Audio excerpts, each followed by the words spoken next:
Hello दोस्तों, कैसे हो आप सभी। आई होप आप सभी बढ़िया होंगे, मस्त होंगे और आपकी पढ़ाई भी बहुत अच्छे प्रकार से चल रही होगी। आपका हाफ ईयरली एग्ज़ाम भी फिनिश हो गया है। अब आपको डायरेक्ट ही बोर्ड एग्ज़ाम 2025 देना है और आपको फुल में से फुल मार्क लाना है। आज हम करने वाले हैं हिस्ट्री के फर्स्ट चैप्टर। कौन सा है? हड़प्पा।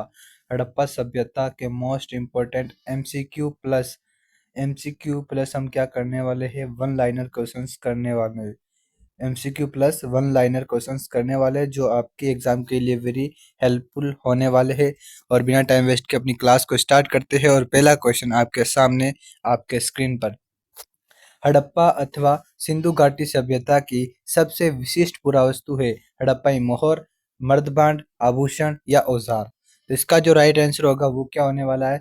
इसका राइट आंसर हो जाएगा, क्या है? हड़प्पा अथवा सिंधु घाटी सभ्यता की सबसे विशिष्ट पुरावस्तु हड़प्पाई मोहर। क्या है? हड़प्पाई मोहर इसका राइट आंसर हो जाएगा। चलते हैं नेक्स्ट क्वेश्चन पर। अगला जो अपना क्वेश्चन 2 नंबर क्वेश्चन आपके सामने है। हड़प्पा सभ्यता में बाट सामान्यतः किस पत्थर से बनाए जाते थे? से लकड़ी, चार्ट, शीप या शंख। तो इसका जो राइट आंसर हो जाएगा, हड़प्पा सभ्यता में बाट किससे बनाए जाते थे? वो बाट बनाए जाते थे चार्ट नामक पत्थर से वो बनाए जाते थे। आपको ये याद रखना है, ठीक है। और मोहर किससे बनाई जाती थी? मोहर बनाई जाती थी सेलकड़ी। ये रहा, सेलकड़ी से बनाई जाती थी, ठीक है। Okay sir. और अगला जो क्वेश्चन है 3 नंबर क्वेश्चन आपके सामने है। पुरोहित राजा की मूर्ति कहाँ से प्राप्त हुई? पुरोहित राजा की मूर्ति कहाँ से प्राप्त हुई? ये क्वेश्चन आपके सामने है। क्वेश्चन का उत्तर बताइए आप। हड़प्पा, मोहनजोदड़ो, बनावली या धोलावीरा। तो इसका जो राइट आंसर हो जाएगा, पुरोहित राजा की मूर्ति कहाँ से मिली थी? वो मिली थी हमें मोहनजोदड़ो से, हमें वो मिली थी। इसका राइट आंसर हो जाएगा, क्या होगा? मोहनजोदड़ो इसका राइट आंसर हो जाएगा। मोहनजोदड़ो की खोज कब की गई थी? 1922 में की गई थी। किसने की थी? वो की थी आर डी बनर्जी। किसने की थी? आर डी बनर्जी ने खोज की थी। आपको ये भी याद रखना है। मोहनजोदड़ो कहाँ है वर्तमान में? पाकिस्तान में। वर्तमान में पाकिस्तान में है, ये भी आपको याद रखना है, ठीक है। Okay sir. और हड़प्पा कहाँ है? हड़प्पा भी पाकिस्तान में। हड़प्पा भी पाकिस्तान में। बनावली हरियाणा में। बनावली का है, हरियाणा में है। और धोलावीरा का है, ये धोलावीरा है वो है गुजरात में, ठीक है। यह भी आपको याद रखना है, कौन सी जगह कहाँ पर स्थित है, ये भी वेरी इंपॉर्टेंट है। अगला जो क्वेश्चन है 4 नंबर क्वेश्चन आपके सामने है। क्वेश्चन क्या है? क्वेश्चन इस प्रकार है। प्रश्न नंबर 4 है, भारतीय पुरातात्विक सर्वेक्षण के पहले डायरेक्टर जनरल कौन थे? कनिंघम, व्हीलर, जॉन मार्शल या जी एफ डॉल्स। इसका जो राइट आंसर है वो क्या है? इसका राइट आंसर है, भारतीय पुरातात्विक सर्वेक्षण के पहले डायरेक्टर जनरल कौन थे? वो थे कनिंघम। कौन थे? कनिंघम इसका राइट आंसर हो जाएगा, ठीक है। कनिंघम कौन थे? भारतीय पुरातात्विक सर्वेक्षण के पहले डायरेक्टर जनरल थे। अगला जो क्वेश्चन है वो है आपके सामने 5 नंबर क्वेश्चन है। क्वेश्चन इस प्रकार है, पुरातात्विक की पद्धति में एक सैनिक शुद्धता का समावेश किसके द्वारा किया गया था? कनिंघम, व्हीलर, जॉन मार्शल या एस एन रॉय। तो इसका जो राइट आंसर है वो क्या है? इसका राइट आंसर है, पुरातात्विक की पद्धति में एक सैनिक शुद्धता का समावेश किसके द्वारा किया गया था? व्हीलर के द्वारा किया गया था। इसका राइट आंसर व्हीलर होने वाला है, ठीक है। ओके, चलते हैं नेक्स्ट क्वेश्चन पर। अगला जो क्वेश्चन 6 नंबर क्वेश्चन आपके सामने है। मोहनजोदड़ो की सबसे विस्तृत इमारत कौन सी है? स्नानागार, माल गोदाम या अनागार। स्नानागार, ये 2 बार टाइप हो गया, इसके लिए सॉरी। और या निम्न में से कोई नहीं। तो इसका जो राइट आंसर है, मोहनजोदड़ो की सबसे विस्तृत यानी सबसे बड़ी जो इमारत है वो कौन सी है? माल गोदाम या अनागार। इसका राइट आंसर हो जाएगा, ठीक है। चलते हैं नेक्स्ट क्वेश्चन पर। अगला जो क्वेश्चन 7 नंबर क्वेश्चन आपके सामने आपकी स्क्रीन पर है। हड़प्पा सभ्यता या सिंधु घाटी सभ्यता की लिपि के संबंध में सत्य कथन बताइए। ऑप्शन ए, ये एक भाव चित्रात्मक लिपि थी। हाँ, ये सही है। वे सबसे लंबे अभिलेख में लगभग 26 चिन्ह है, ये भी राइट है। क्वेश्चन नंबर बी है, ये लिपि दाएं से बाएं और लिखी जाती थी तथा आज तक पढ़ी नहीं गई, ये भी सही है। इसने चित्रों की संख्या अधिक है, लगभग 375 से 400 है, ये भी राइट है। ऑप्शन नंबर डी इसका राइट आंसर होने वाला है। उपरोक्त सब इसका राइट आंसर है, ठीक है। अब हम पढ़ते हैं लघुरात्मक क्वेश्चंस जो एक एक नंबर में आते हैं। लघुरात्मक क्वेश्चन जो वन लाइनर क्वेश्चन है। हड़प्पा मोहर किससे बनाई जाती थी? वो बनाई जाती थी सेलकड़ी नामक पत्थर से। किससे बनाई जाती थी? सेलकड़ी नामक पत्थर से बनाई जाती थी। क्वेश्चन 2 है, हड़प्पा मोहर पर क्या उत्कीर्ण किया गया था? जानवरों के चित्र तथा एक लिपि के चिन्ह जिन्हें अभी तक पढ़ा नहीं जा सका, ये उत्कीर्ण था, ठीक है। ओके, अगला जो क्वेश्चन है 3 नंबर क्वेश्चन आपके सामने है। क्वेश्चन क्या है? क्वेश्चन है, हड़प्पा क्षेत्र में बसे लोगों के जीवन बसे लोगों के जीवन के विषय में हमें किस प्रकार की जानकारी मिलती है या किन पुरातत्वों से मिलती है, पुरातात्विक साक्ष्य कौन कौन से है?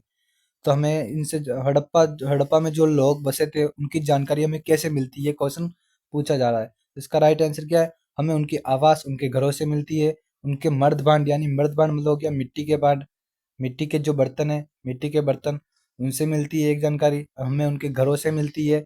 आभूषण यानी वो क्या क्या आभूषण पहनते थे उससे मिलती है। औजार यानी वो किस चीज कौन कौन सी औजारों का प्रयोग करते थे अपने दैनिक जीवन में, उनसे मिलती है। और मोहरे यानी वो मोहरे मतलब जो मुद्रा है वो कौन सी इस्तेमाल करते थे, किस प्रकार की उनके ऊपर डिजाइन थी। इस प्रकार हमें इन चीजों से हमें वहां पर जो हड़प्पा सभ्यता में लोग बसे थे उनकी हमें जानकारी मिलती है। ठीक है, ओके। क्वेश्चन नंबर 4 है, मिट्टी के हल के प्रतिरूप कहाँ से मिले? यानी मिट्टी के जो हमें हल के प्रतिरूप मिले वो कहाँ से मिले?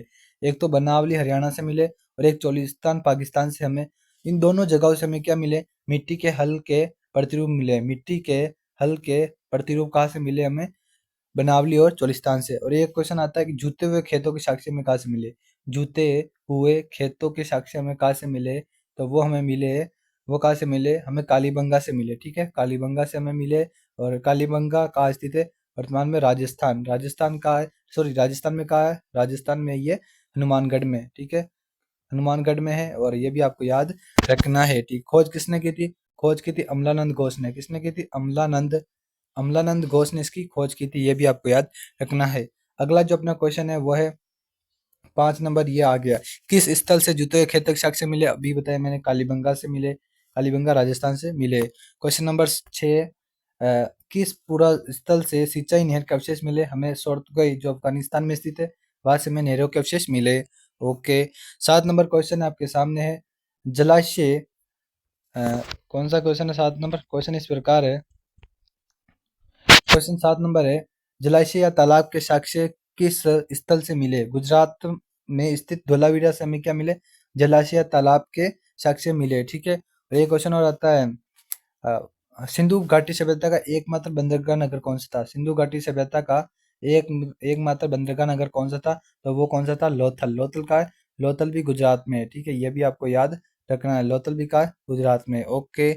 अगला जो क्वेश्चन है 8 नंबर क्वेश्चन है, सिंधु घाटी सभ्यता में अनाज पीसने का प्रमुख साधन क्या था? अवतल चकिया। क्या था? अवतल चकिया। अवतल चक्कियों के माध्यम से ही हमें क्या, वो अनाज पीसते थे और अपना घर को चलाते थे। ओके। क्वेश्चन नंबर 9 है, बाजरे के दाने हमें कहाँ से प्राप्त हुए? बाजरे के दाने हमें गुजरात से मिले। बाजरे के दाने कहाँ से मिले? गुजरात से। ओके।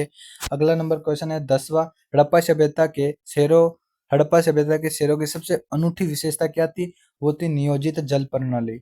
यानी नियोजित जल प्रणाली है वो हड़प्पा सभ्यता के शहरों की सबसे अनूठी विशेषता थी कि वो जल का नियोजन करते थे, यानी जल की वेस्ट नहीं करते थे बल्कि जल का क्या करते थे? वो नियोजन करते थे, यानी एक नियोजित जल प्रणाली थी। ओके सर, यानी वो जल का नियोजन कैसे करते थे? वो क्या कर, जैसे उनका ये इस प्रकार उनका घर होता था, समकोण पर उनके घर काटते थे, 90 डिग्री पर उनके घर बनाए जाते थे। और यहाँ पर ये घरों के सामने यहाँ पर क्या बनाया जाता था? पहले क्या बनाया जाता था? पहले एक रास्ता बनाया जाता था, फिर एक रास्ता इसके ऊपर से निकाला जाता था, फिर यहाँ पर उनके घर बनाए जाते थे। ऐसे ऐसे उनके घर बनाए जाते थे, इस प्रकार घर बनाए जाते थे। फिर इनके पास में ही एक नाली निकाली जाती थी, यहाँ पर ये नालियाँ है वो समकोण पर काटती थी नालियाँ भी। इन नालियों के माध्यम से है वो गंदा जल होता है वो क्या करता है, बाहर शहर से बाहर निकाला जाता था। यानी एक नियोजित जल प्रणाली थी। ठीक है, और इससे पानी का वेस्ट भी नहीं होता था, पानी गलियों में भी नहीं आता था और पानी से कीचड़ भी नहीं होता था। इस प्रकार वो नियोजित जल प्रणाली अपनाते थे। प्रश्न नंबर 11 है, सिंधु सभ्यता में सिंधु सभ्यता में, चलो छोड़ो, अगला जो क्वेश्चन है हम अगली नेक्स्ट वीडियो में करेंगे। तब तक के लिए जय हिंद जय भारत। 11 नंबर से हमें आगे बढ़ना है। मिलते हैं नेक्स्ट वीडियो में, तब तक के लिए जय हिंद जय भारत।